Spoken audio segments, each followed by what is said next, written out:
Welcome to the Course Sales Introduction to a VETMIS presentation. My name is Scott Spence from CC Learning. Let's get straight into it. Resources that you require to follow this presentation include a PDF document just below here. It's also in the description for the more information and if you're looking at this on YouTube. If not, go to www.coursesales.com and you can download that PDF. We'll also have slides on SlideShare, and we run webinars on a regular basis. So please tune into those on www.coursesales.com.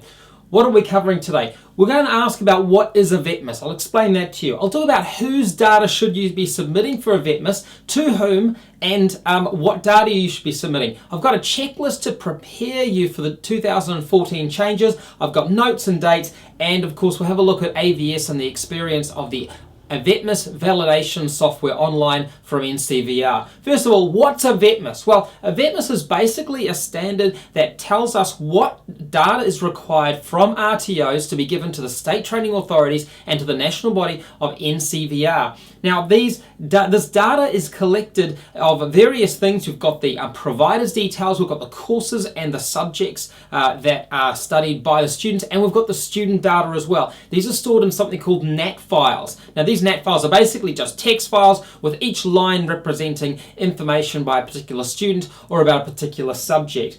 So what are these NAT files? Like I say, they're divided into these three areas. We've got the training organisation and delivery location. We've got the enrolment, program and subject. We've also got the client details. And these make up the various NAT files that are required to be reported to the state training authorities or to NCVR.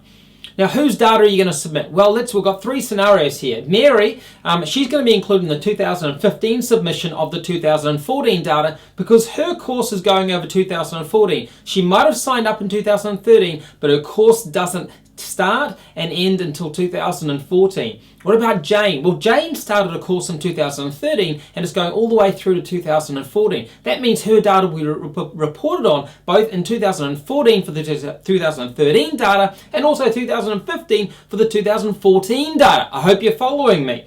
Finally, Bob, he attended a course in 2013. That means that his data will be included in the 2014 submission of the 2013 data. Well, who are you going to submit this data to though? Well, we can submit it to the state training authorities that you basically send through modified version of the NAT files, or you send it through to NCVR. Now, if you send it directly to NCVR, it's quite likely you've got non-funded training. Now, if you have funded training, that is to say students are paying a small fee and the rest of it is being supplied by the government, that's going to come from the state training authority using the NAT files, often modified NAT files, to work out how much to pay. We've also got a list here. Have a list over here. You can see all the state training departments. These are the state training authorities and the methods of submission. They often have online services that enable you to submit the data directly to them. They use that data to calculate the funds to fund back to you on a monthly basis, and then they send that data back off to NCVR, release a subset of it. If you're a non-funded training organisation, that is to say that your students come on your courses, they do not get funded, and you're operating in one state, you can either submit to the state training authority on a regular basis, or what you can do is you can send your data directly to NCVR in 2015 for that 2014 year. If you're non-funded in more than one state, the likelihood is going to be easier for you just to directly send your information to NCVR. Okay, and you don't have to do that until 2015 on that 2014 data. If you've got some or all of your training is funded and you're in one state, it's easy, you just send to that state training authority. If you're in multiple states, you're going to have to send to multiple state training authorities. If, however, you've got funded training in one state and non-funded in another, in the state where it's funded, send it to the state training authority. In the state where it's not funded, send it through to NCVR at the end of the year, beginning of 2015 for that 2014 data. Here's a checklist to help you prepare for the changes coming up in 2014.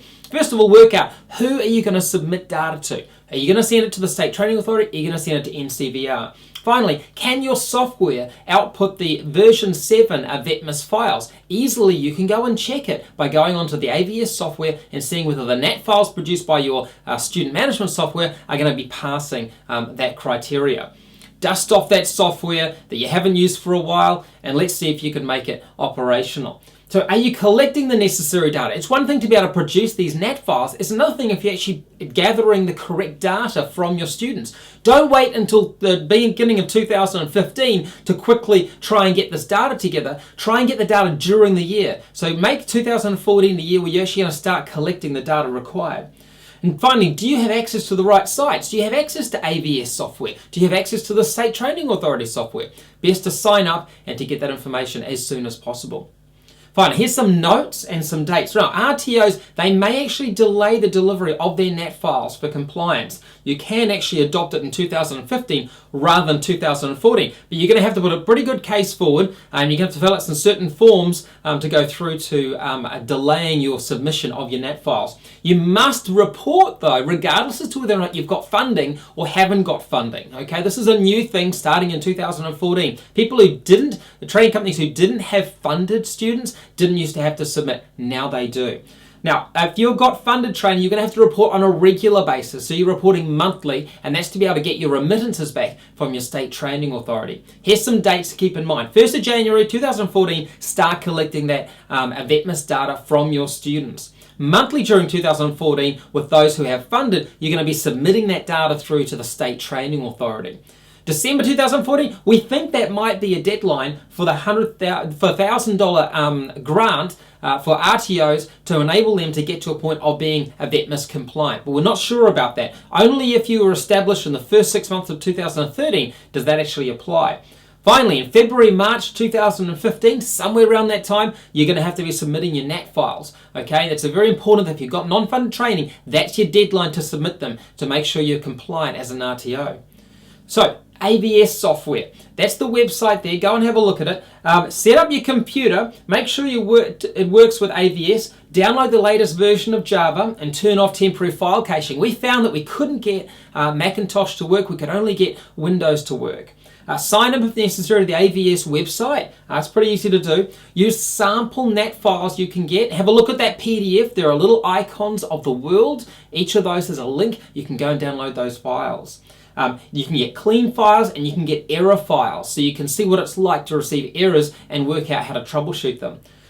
Create a new collection within the AVS software. Select annual or interim. It doesn't seem to make a difference. I just select annual. Upload the files, which is when that applet comes up. You have to wait a little while sometimes for that Java applet to appear. Make sure the files are named exactly correctly. If they're not named with the right number of zeros in them, then they're not going to work. Okay, they're not going to be recognized by the software. So make sure the NAT files are named absolutely correctly.